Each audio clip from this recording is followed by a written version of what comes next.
All right. Well, welcome. This is the first episode of my new podcast, Missionary Life, and I'm thrilled to be here with you all. And I'm very excited to have Jonathan Trotter here with me. Hello. Hey, Jonathan. So, the focus of this episode is to talk about how to become an emotionally healthy missionary and give you some practical tools for how to do soul care on the field and ensure you are thriving. And I feel like the reason this is so important for missionaries is we experience a great deal of PTSD, grief, disappointment on the field that we need to heal from in order to remain effective. So, Jonathan, I know that you have a lot of experience with this. So, I'm going to let you introduce yourself and tell us a little bit about you Yeah. and Oh, your well, I new book. appreciate the opportunity and congratulations on the new podcast. That's an exciting thing. And I'm Thanks. excited. That's not just It is. caffeine. I'm excited for you. Yeah. So, I mean, the short story is I studied law and nursing, and then we moved to Cambodia, and I became a pastoral counselor by accident and ended up walking alongside of a whole lot of missionaries and couples and local Cambodian leaders and pastors in the area of mental, emotional well being, relational coaching, and counseling as Yeah. well. So that has been the short story. I'm in grad school now doing the official master's in clinical mental health counseling. So I love speaking into that area Nice. as a pastor in Cambodia. I also worked at an international church as one of the pastors. And so from the pastoral side, but then also trying to bring in the clinical side as well, because that's often really, really helpful too. So kind of coalesced a lot around those Yeah. ideas. My wife and I wrote Serving Well, which kind of covers from like not birth to death of the missionary, but from like the beginning of the process through to the return back to a passport country. And then I just, published Digging in Nice. the Dirt, which is musings, what I call musings on missions, emotions, and life in the mud, kind of the places where we actually live. Yeah. So, yeah, just a privilege to be here and talk about stuff that I love Well, talking about day in and day out. well, thanks, Jonathan. Yeah, Thank I you. had a chance to read the book Thanks. and I thought it was great. And I think it's going to be really helpful for missionaries just to Yeah, know that they're not alone in what they good. experience on the field. So, and I think, Jonathan, I met you first, you and your wife, Yeah. through a life overseas. So I was just a Ah, baby blogger in those days, and I submitted some oh, articles, cool. and that's Cool. how I know you. So, yeah.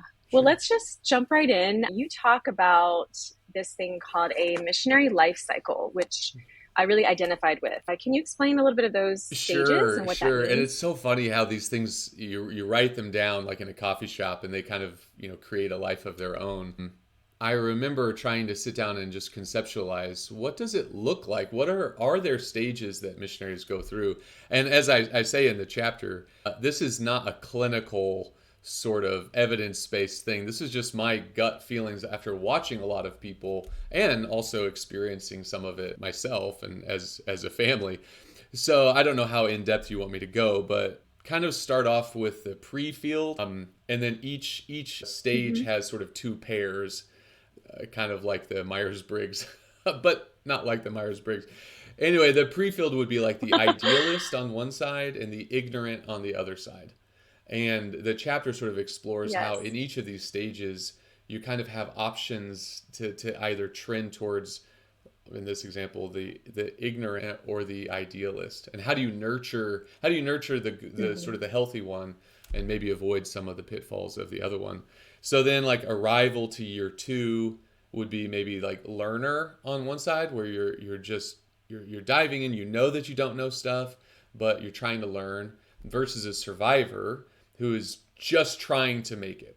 And of course when we all move Right. into another culture, we are in survival mode, and that's okay. But we Yes. can also be learners. So yeah, does that make sense? Is that kind of the Mm. depth you're looking for here?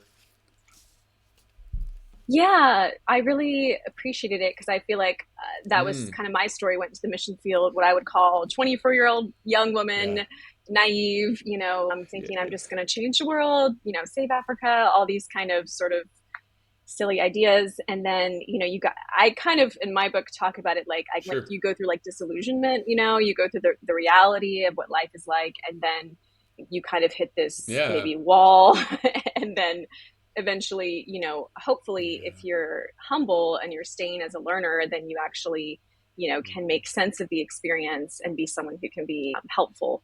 Yeah. So, but yeah, I was really Yeah, identifying with right. that And that's for the sure. hope of that chapter is that we figure out how do we nurture the idealist? We don't want to squash that. Hmm. That's the stuff that helps a person get somewhere.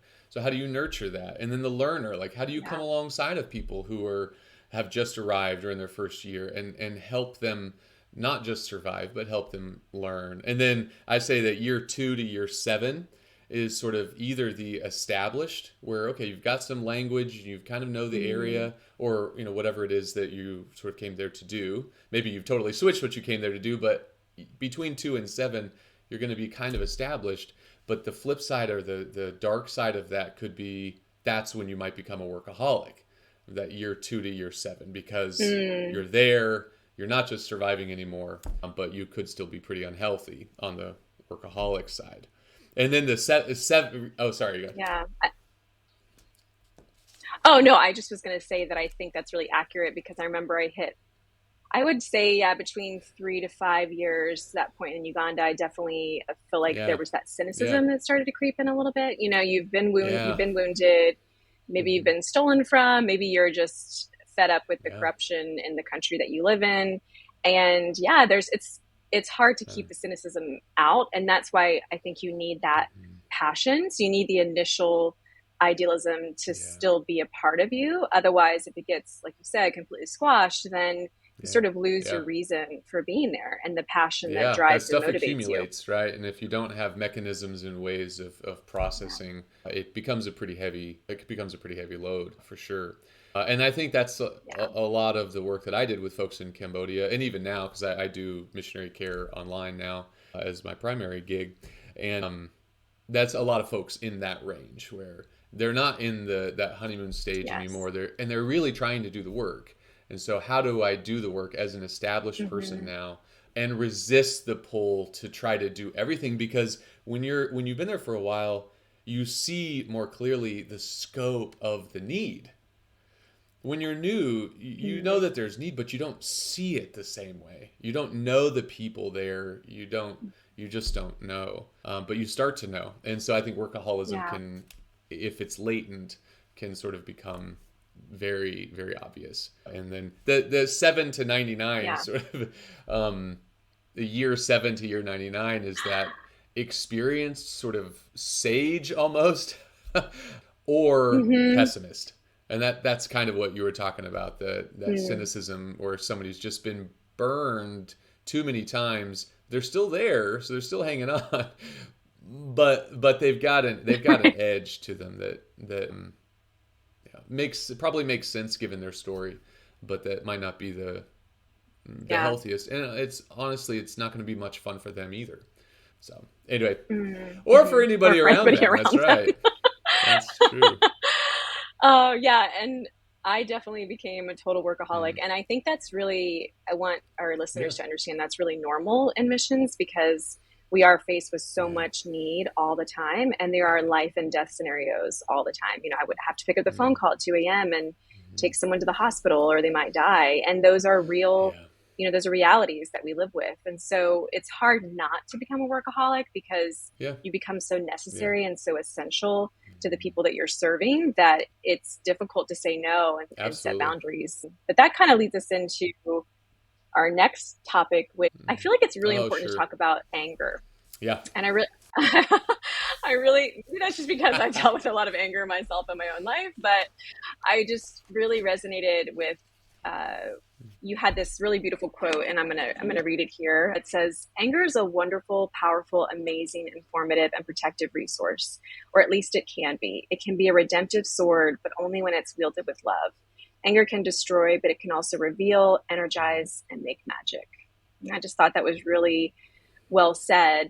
And I wanted you to talk a little bit more what you mean by that, because I find that a lot of missionaries or people that are in helping professions, they don't want to feel their anger because they think that that Mhm. makes them a bad person, or they think that it's just not who they're supposed to be. They're supposed to be the nice, compassionate Yeah. one. And so I really feel anger is an underutilized emotion. We're experiencing it, but we're not Yeah. really feeling it. So can you talk more about what you meant Yeah. by that? It's a big topic, and I'm always cautious at the beginning when I start talking with a client or with a group about anger, because I'm always aware that there will be a lot of folks who are watching this or listening to this who have been hurt by people expressing anger. And that's true, and that's a Mm-hmm. reality, and that's sad, right? That's worth grieving sometimes if you've been wounded by someone who was aggressive. And it's an important distinction that I quote Dr. Leslie Greenberg here. He's a researcher, professor in the counseling field. And he actually says, quote, anger should not be confused with aggression, which compromises attacking or assaultive behavior. Feeling angry does not mean behaving aggressively. And people can actually be aggressive Mm-hmm. without feeling any anger at all. And I think that one of the things that blocks us from actually approaching our own anger is that we have conflated the two things, and we think that to be angry is to be aggressive. And I think we Yeah, have that's to a really good disentangle distinction. that in order to make anger feel like a safe emotion. So that's where I would Mm-hmm. start. And so we're talking about anger here, not aggression or aggressive behavior. That's something very different. Mm-hmm. And Dr. Greenberg also says, and the reason that I would say that anger is such a resource and is so important is Greenberg says feelings are information, not conclusions, right? And so, I mean, a lot of people say Mm-hmm. these types of ideas that feeling is real. Feelings are real, but they are information, not conclusions. And if we paid attention to our anger, we could learn so much from it. What's going on? What's being violated, for example, right now? Or what sort of dreams are being Mm-hmm. squashed or unmet? Or what type of injustice am I reacting to?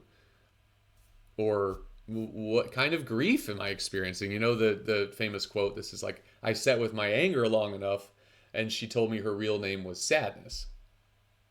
But I think it can go the other way Yeah. too. Like I Wow, sat that's with my powerful. sadness long enough and realized her real name was anger.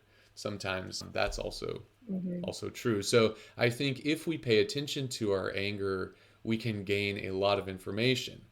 But also, a mentor of mine years ago said, like, anger is an energizing force. And a lot of times Mm-hmm. we point that energy in an aggressive way, but I think, as I talk about here, the classic story of Gandalf sort of defending his friends, speaking to the darkness in the caves, like, you shall not pass. I think sometimes as Christians, we've got to be able to access that energy, that sort of flame of anger, to protect, to love. So that's why I say anger that is wielded, Mm-hmm. it is a powerful sword, and it is good when it's wielded by love. And I think Jesus shows us that too. Yeah. And not just with the obvious example of Mm-hmm. the tables, but I think that it wasn't all about who he was angry at, it was who he was loving. Mm-hmm. That's good. Yeah. Well, we all love Yes. Gandalf, so that's Yeah. that's a good one. Yeah. So, can you tell me a little bit more about how someone can, Yeah. in a healthy way, Mm. express their anger? I don't know if you have a personal story you'd like to share or how you learned, to express this anger in a healthy way. I know personally, I experienced a lot of anger on the mission field. I don't think that I Mm. expressed it in a very healthy way while I was there. I think my husband would probably agree. But, I think that it Yeah. was telling me something. It was telling me a story, and it was telling me a story of my body. It was saying, "Hey, you've let your boundaries Mm. be violated over and over and over again, and I'm angry because Yeah. I am not being protected, and I wasn't protecting myself. I wasn't loving myself Yeah. enough to protect myself." So, I don't know if you have something Yeah, similar I mean like that. that's huge. I mean you're angry at neighbors who won't turn the music off. You're angry at I mean that's kind of a silly example. Right, right, right. The But all the way rooster. to, somebody who really hurts somebody you love or you. And so um yeah, anger is definitely going to show up in cross cultural life. It's going to show up in life in general. And I often talk about giving our emotions air, AIR, and that's where I would start with that is, we allow emotions, all emotions. We're just going to allow it first, identify it. What is it that I'm actually feeling? And I think with anger, a healthy way to respond to it is actually go a step deeper and say, I am feeling anger. What else am I feeling? You know, the classic feelings wheel can be really helpful. I had a client once who Mm-hmm. we were talking about anger, but then I showed the feelings wheel and he said, well, I do feel angry, but actually I feel violated. Well, okay. So we're going to identify that Yeah. because that's a different conversation than, anger management. Why are you feeling violated? That sounds like a story. So to give emotions air, allow them, identify them, and then choose how to respond. And so that's kind of, I think your question is under the R. How do you Mm-hmm. respond? How do you respond to it? Mm-hmm. And I think different people will have different approaches to this. For me, one of the ways I responded to anger was by writing.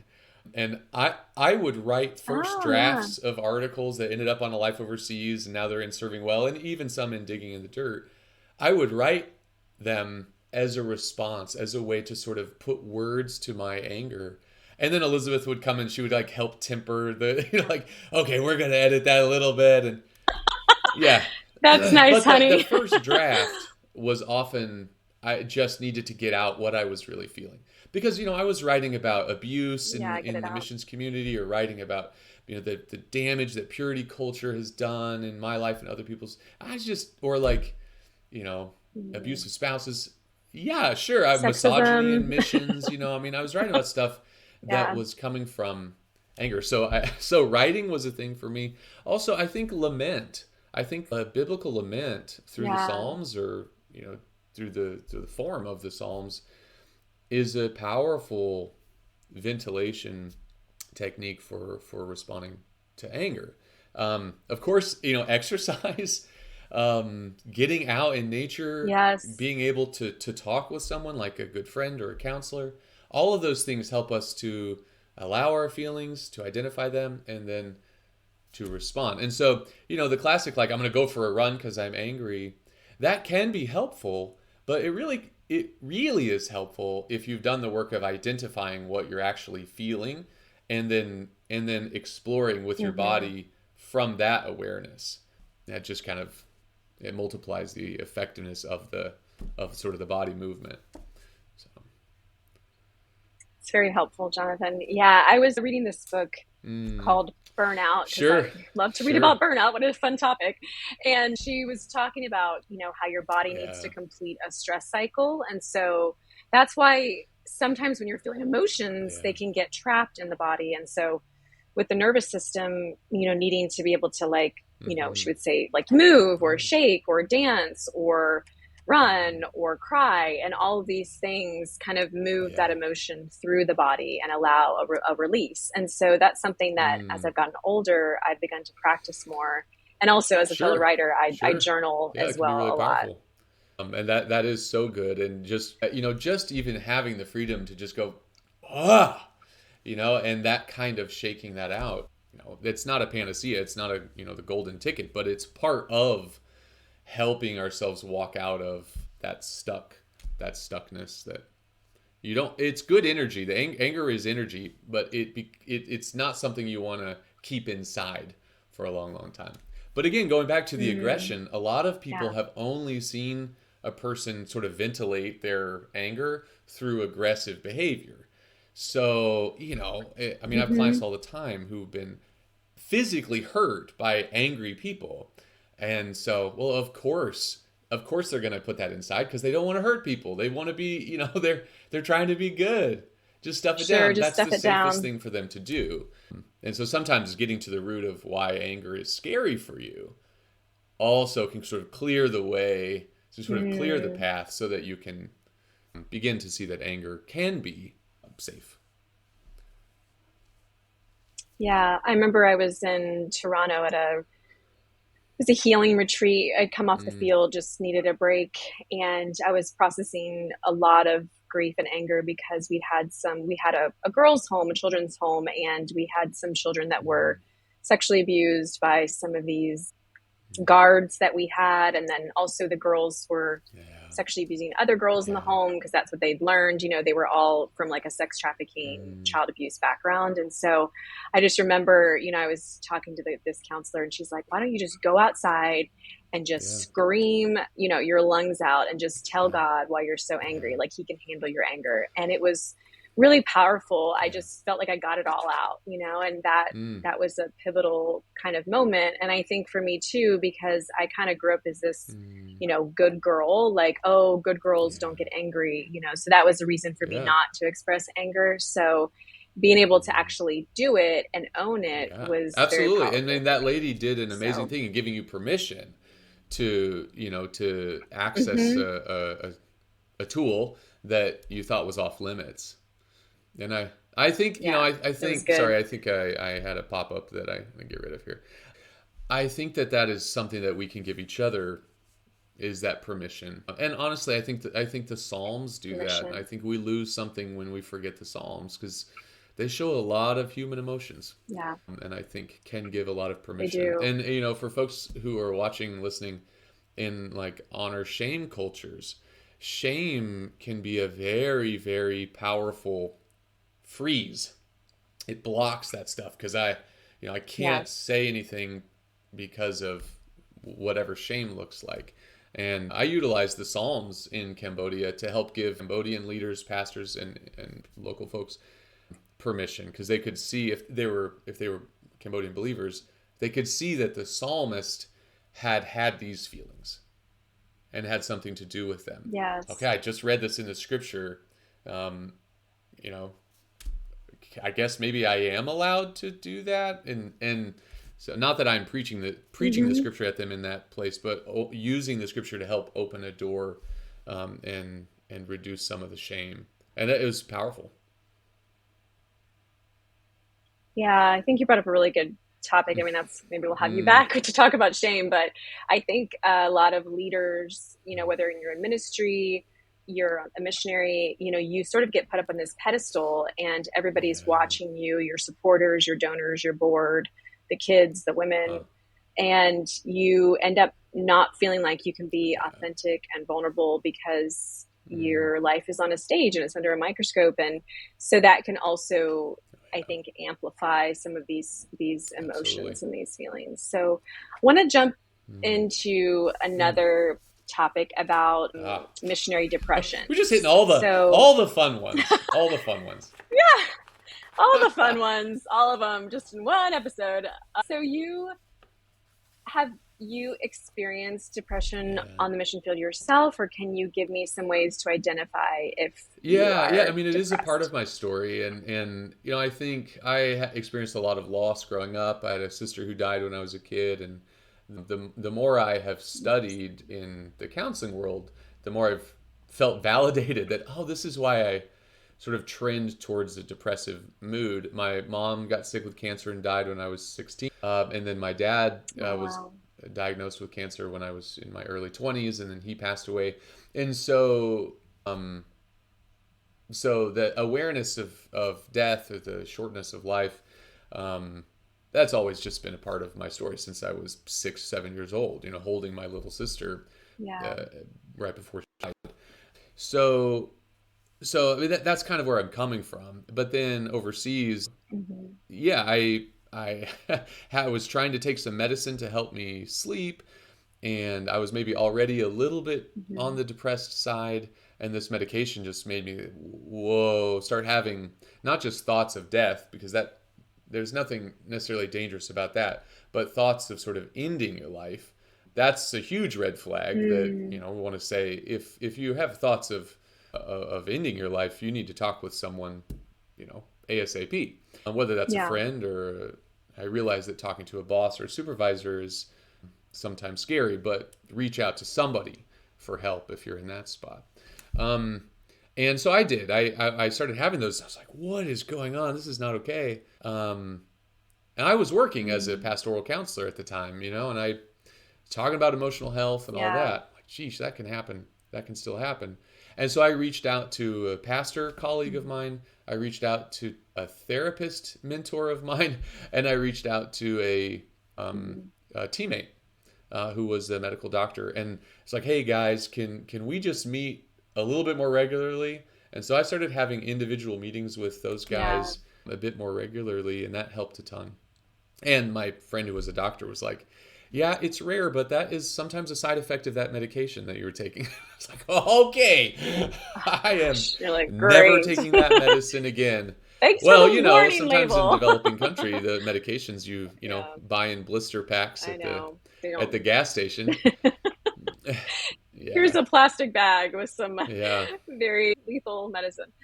mm, Wow, thank you for sharing that. I'm so yeah, sorry to hear about all the loss that you experienced. It's I know that it's mm, true for many of our listeners who've experienced a lot of loss, and I know that I mm, definitely dealt with depression on the field.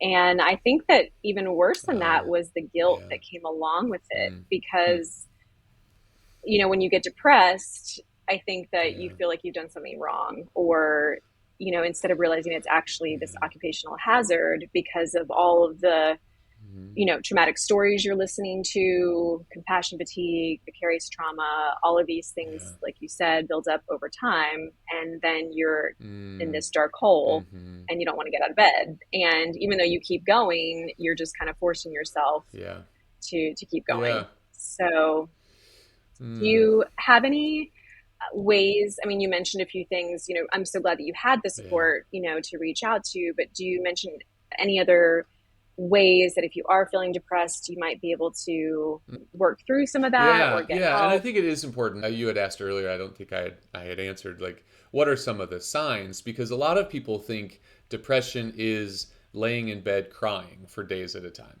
And sometimes it looks like that, Right. right? Sometimes it does look like that.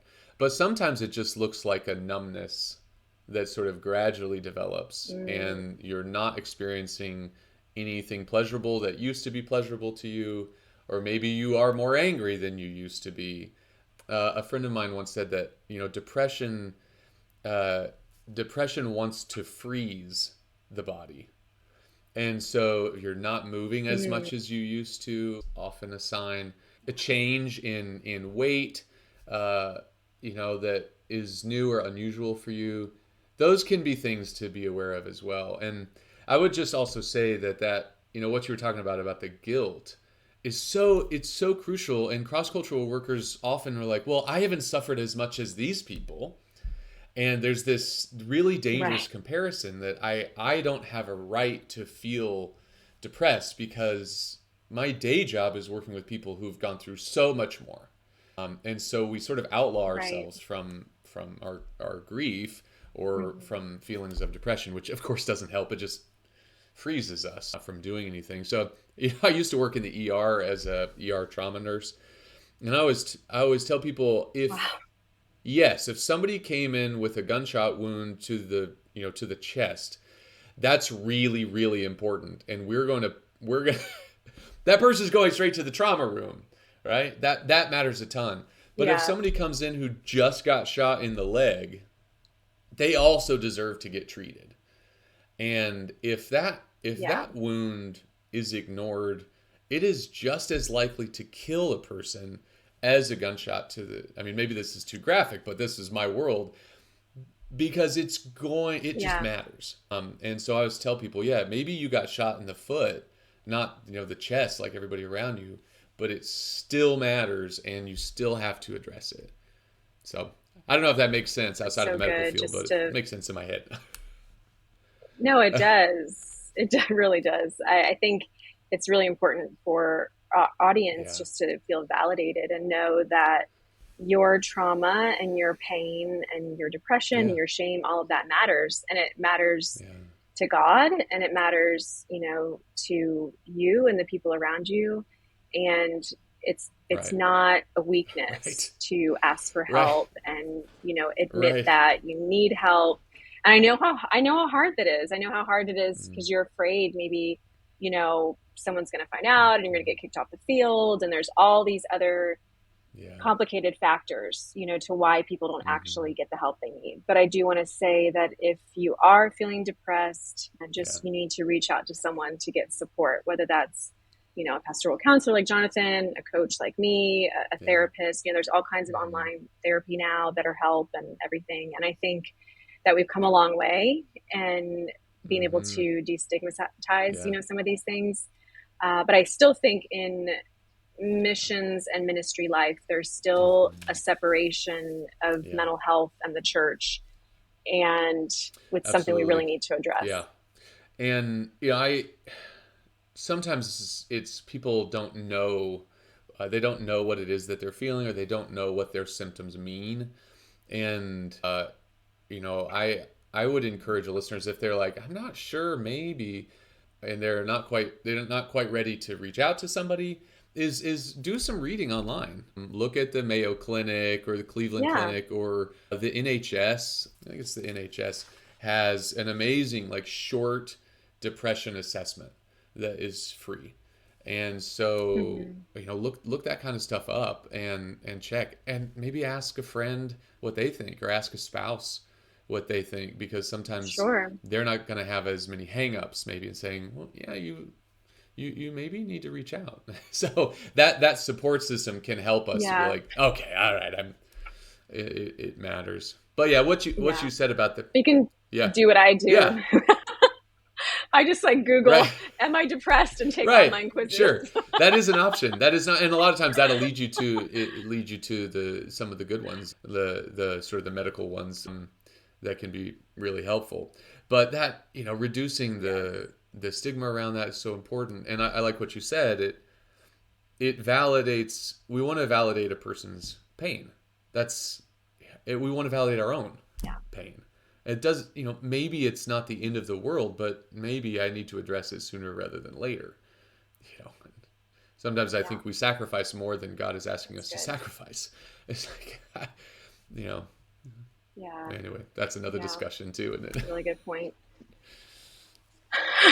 I have a I have a topic called missionaries Yeah, and martyrs that, yeah. yeah, that'll be coming No, up as that's well. a good one.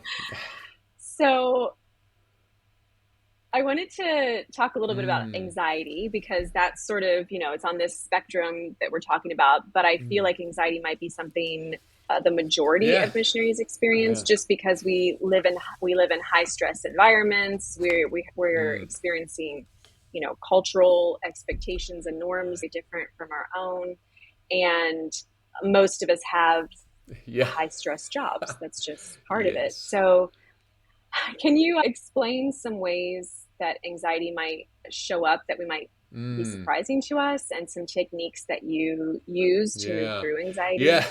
After we talk about all these other things, yeah, people might be feeling a little anxious at this point. Like, oh no. Like, well, if I'm not depressed, I'm gonna be. But you're right. I mean, this is a pretty prescient topic because a lot of people, whether it reaches a clinical level or not, people will experience a tremendous amount of stress, that may then pour over into anxiety. Of course, I'm sure you've probably written about the Holmes Rahe score. A lot of our readers, Yes. just crossing cultures and Yeah. all of the different losses and all of the changes means that the average experience of stress in a first term especially is very, very high, objectively. And so I would say Yes. feelings of anxiety, we can't do anything with feelings of anxiety if we're not supposed to feel anxious. So if we feel like, well, I'm a bad Christian because I'm feeling anxious right now, all that does is just send it underground. It's still there. You're just Mhm. denying that it's there. But denying that it's there doesn't make it not impact you or the people around you. It will still be impacting you and the people around you. So, um, how, I forget what your question. How can you recognize anxiety, or how can you respond to anxiety? Yeah. Yeah, I mean, again, Mhm. I think So you're yeah. looking for changes. So, I'm not sleeping as well as I used to. Insomnia is a sort of a classic. Feeling Yeah. ramped up, and not just excited, but feeling like I'm ramped up and I can't come back down. So it's very normal. It's right. It's very normal Yeah. if I almost have an accident on my moto or something like that. My body's going to release a bunch of adrenaline, and I'm going to be on high alert. Right. That's somebody's banging on your Sure. door in the middle of the night, and you're not sure what's going on. That's going to ramp you up for a bit. There's nothing wrong with that.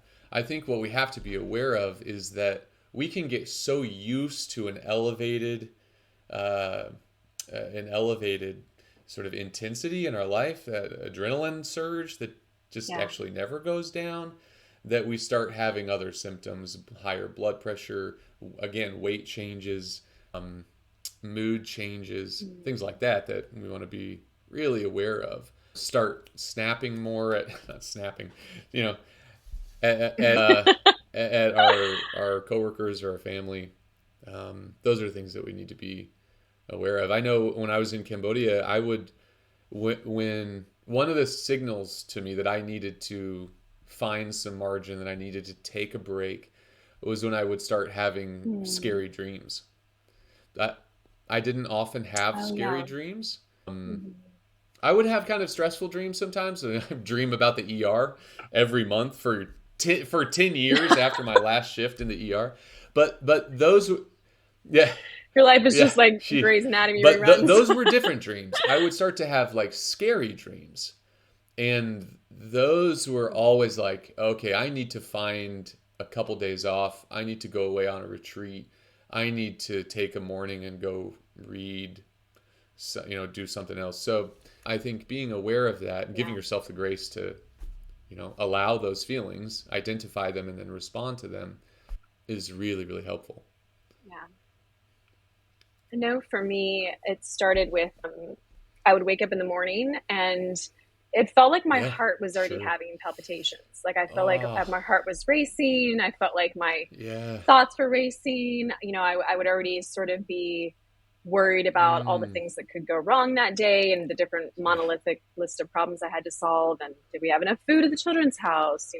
Wow. Someone get the medicine they needed? All the little things. Mm, And yeah, and then like you said, I just was kind yeah. of staying amped up Right. until I would just kind of collapse, in exhaustion.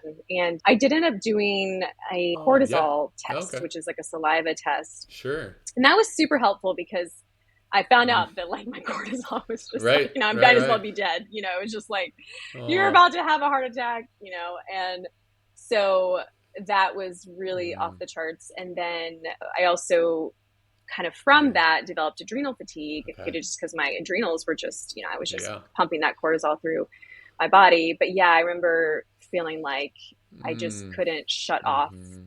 my brain and I couldn't Yeah. calm myself down or find peace.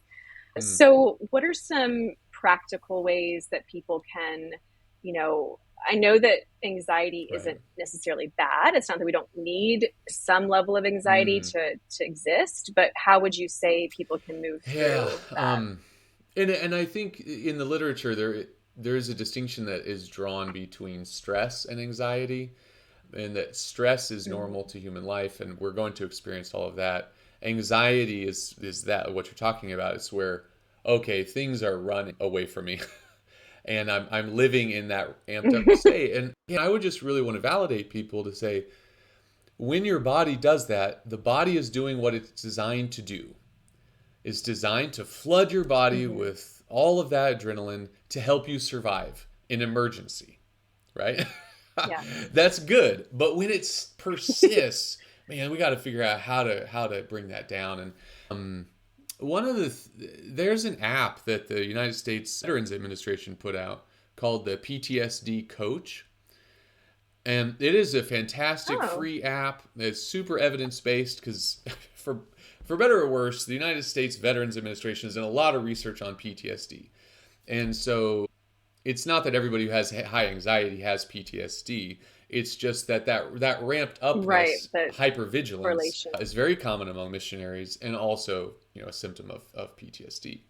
And so I Yes. recommend this app all the time. And it has things like guided meditation. You can put your own sort of mantras or scriptures in there, and it will walk you through it. The body scan technique, Nice. the progressive muscle relaxation. These are things that people can find on YouTube. Mm-hmm. But having an app that can walk you through mindfulness practices. I mean, mindfulness practices are such a well-respected treatment modality now, even in Western, psychology, Yes. because they've seen in scans how mindfulness practice really, really works. So, Mm-hmm. Yeah, I like, sorry, I like Yeah, the I've heard of Calm that. I app. haven't I seen it, use but that. And there's actually quite a few podcasts that are oh, Christian based. You can just type in okay. Christian meditation. Sometimes they'll do Hmm. like scripture or just soothing music. Yeah. I like those sometimes if I'm struggling to connect. I also really like repeating Yeah. safe Yeah. statements over myself. So Mm, I'm okay, I'm hmm. safe. That's sort of trying to bring the vagus Absolutely. nerve like into Absolutely. the green zone. Absolutely. So there's two ways to sort of address it. It's by sort of trying to reduce the stimulation, but then the other way would be to increase the things that bring relaxation, like walking in the grass barefoot, Mm, like listening to good music, like, holding the hand of a loved one. Those things that release oxytocin, those things that are calming. I would encourage people to address sort of both sides of it. Do the things like yes. the PTSD coach. The other app that I was looking at, I forget where it comes from, but I think I think it's like a Department of Defense or something. Virtual. I'm not military, but these have just been really helpful. It's called Virtual Hope Box, and it's another one of Okay. those that's designed to walk people through real evidence-based responses to these types of experiences that can just be really helpful. But I wouldn't, I don't forget. I think we can't forget that there are other things that address that, like long hugs, like like a walk in the park if you are Yeah. anywhere with a park, or even just pulling up photos of places that you have felt safe and loved and beautiful, where Mm, you have been among beauty. Just pulling up photos of those places can do the same thing in your brain as if you were there. And wow. yeah, You're like, just run a and slideshow of I like know, and so Yosemite some of on the these apps background. actually have places where you can put your own photos in there of a loved one. Who with the grandma that gave you unconditional love, as you could put her photo in the app. And I'm just amazed at the research that shows looking at those things, putting yourself in those memories. It does. I mean, we know this about PTSD, right? Putting ourselves in a traumatic memory, the body reacts as if that traumatic memory is now. But the same thing happens with some of these positive, enjoyable memories. Purposefully putting ourselves into those memories causes our brain to release chemicals and hormones that help us to feel like we are there. It's beautiful, and So true. it's fun. That's amazing. I love it. I also, with a few things that helped me were someone recommended, Ah, watching funny television shows. I think my husband and yeah, I binge watch The sure. Office, probably It's a like two mindfulness times practice. through. It's a mindfulness You know, practice. it is. It's come on, Dusty Corral. Yeah, he's like our guru. It was Yeah, basically, just laughter. Getting your body to yeah, just, especially when you're yeah. dealing with such heavy Mm, subjects all the time. You're dealing with sexual abuse, mm. trauma. Just being able to Yep. laugh was huge, and also, Yeah. picking back up Yeah. hobbies, that I had Huh. abandoned. So, well, now I live in the Oh. States. I do pickleball. Oh I'm kind of no. a fanatic about that. But, Oh man. back there, it was things like, oh, like, our friends were doing a flag football game and then a barbecue, or, just playing some soccer with the kids, or, just doing things that will, Yeah. and picking back writing up again, so whatever they are, whatever your hobbies are, Yeah. those really help reduce stress and Mm. anxiety as I love it. well. So I love the laughter thing I too, like all because that. that also releases all those feel good hormones. Um, and there's a Yes. chapter, I forget what the chapter's called. The original article was called Laughter as an Act of Rebellion. And in fact, I think it was Hmm. G.K. Chesterton, old British writer, who said sometimes the best thing to do in the face of reckless evil is to laugh very hard. And I Mm. think, that's That's not in a beautiful. dismissive, silly laughter, but that No, there yeah. is something coping. There's something that helps us to cope. And I think some of it's brain chemistry, some of it's this is just how God has made us. Laughter often brings connection. When we're sharing Yeah. a stand-up I get comedy it. routine. Yeah, it Yeah. helps you Hmm. connect with your partner, your friends. And I want to lastly just bring up Mm. boundaries because I feel Yeah. these are really important. I feel like most people don't know what they Yeah. are or don't do them well. Huh. And I just a very small kind of short thing about how missionaries can, use this Hmm. information, the anger, the depression, the anxiety, and then implement, like, what would be implementing a healthy boundary look like if Mm. they're facing some of these things? Like, what could they do today? Well, I think, generally, boundaries are what I do about my behavior, not how I control another person's Mm-hmm. behavior. And right, Yes, and good so distinction. because a lot of times it gets hazy, and we're like, "Well, I'm just having a boundary." And we're like, "Well, no, you're telling them what to do." That's not the same Right. thing as a boundary. A boundary is, "Hey, you do whatever you want, but if you do that, I'm going to do this." Mm-hmm. Um, so Yes. practically, mm, Maybe for someone okay, who's like a workaholic and, where can they set some boundaries with yeah. their Well, workplace? I think uh, I think that it's always crucial to figure out why you don't have boundaries in the first place.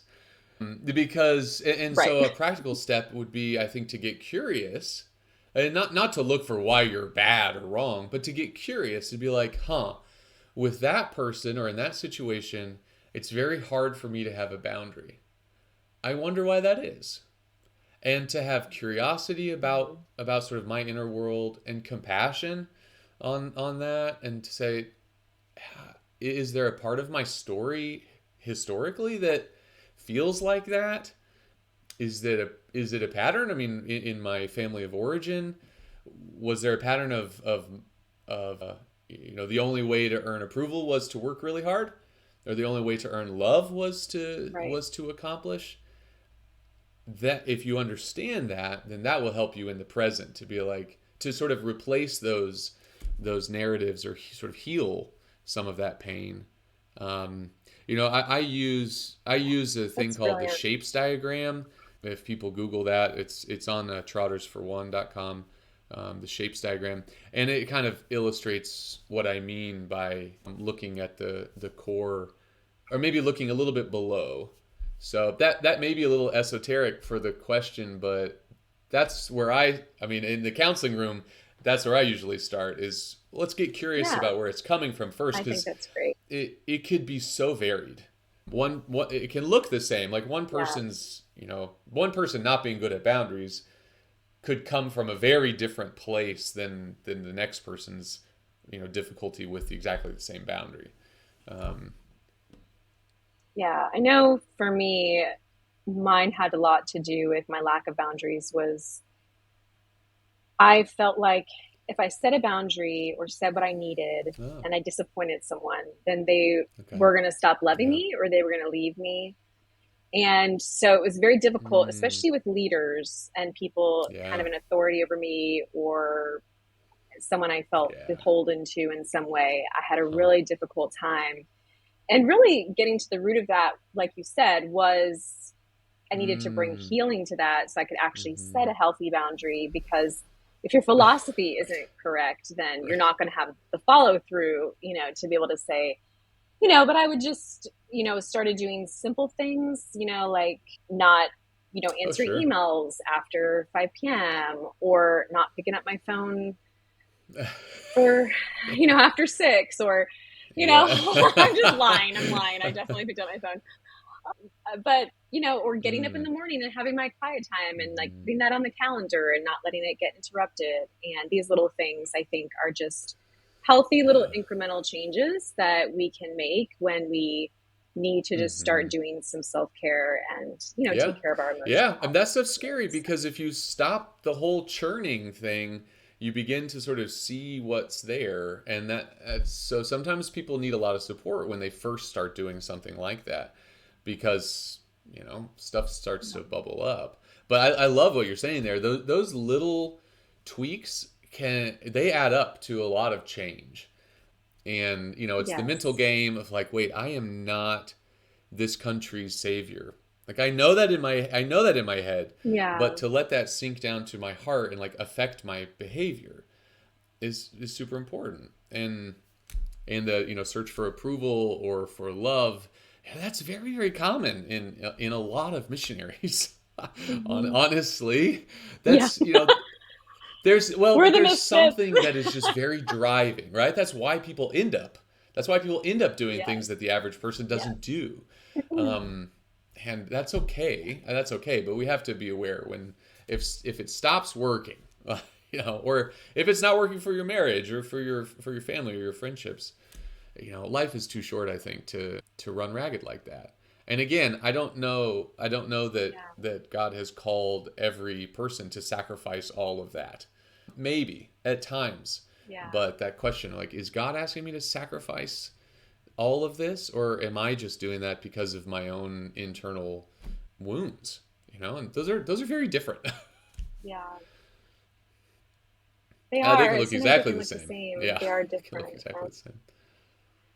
Well, I think that's a Mm, beautiful way to end our conversation, just thinking yeah. about God's grace and his love, and knowing that we do Mm, not have to be the savior, and we can actually rest and relax and let him take care of the yeah. rest that we can't take care of. So, Jonathan, Yeah. thank you so much. This is really enlightening, and I really hope that it's helped missionaries feel a little Yeah. bit less alone Huh. today. So, real quick, where can people connect with you and your pastoral Yeah. counseling, Well, your I books, and appreciate all that? the time. This has been a fun conversation, a wide ranging, deep, and fun conversation. And I'm excited about your podcast and wherever else this might show up. That's really cool. So yeah, I mean, the ministry website is called seeingtheheartsofthehurting.com. So people can connect with me there, Okay. seeingtheheartsofthehurting.com. Our books, Serving Well and then Digging in the Dirt, are available on Amazon, Kindle and print versions on Amazon. So I love hearing from people. I love hearing from readers. And so, yeah, I would say to our listeners, yeah, if you've got questions or want to reach out, please feel free. Um, I, yeah, I love to Yes, hear from definitely. folks. And if you're struggling with any of the things that we mentioned today, Jonathan does pastoral Hmm. counseling and I do coaching, and just know Right. that you don't have to do it alone. And yeah, lastly, if you want to connect with me, you can find me on Instagram at Sarita Hearts, and now on my new Yay! podcast. Yay! So thanks, Jonathan, for being my first guest. It was just a Wonderful, lovely wonderful. conversation. All the So best. take care.